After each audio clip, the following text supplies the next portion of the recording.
ngayon ang sitwasyon dito sa mga kabahayan sa bahagi ng Barangay Bagong Silang matapos magkasunog ngayong umaga, ngayong pong February 14, araw na Sabado dito sa lungsod ng Puerto Princesa.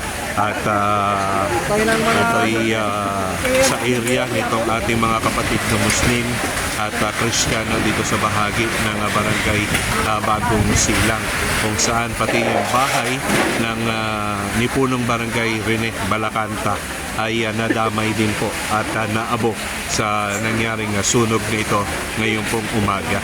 At sa ngayon ay patuloy ito pong clearing operation ng ating pong mga taga City Fire, katuwang yung ating Philippine Coast Guard, yung mga fire volunteers dito sa Puerto Princesa para maapula yung mga natitirang sunog or apoy dito sa mga kabahayan na nasusunog hanggang sa mga sumandaling ito, mga kapuso. Ayon kay Kap Rene ay nasa tansya niya ay hindi bababa sa 10 kabahayan.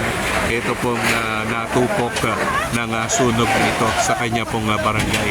Ngayong umaga, ngayong araw ng mga puso, February 14, samantalang sila ay kagagaling lang din doon po sa Barangay Mangingisda sa isinagawang love affair with nature ng ating pong city government.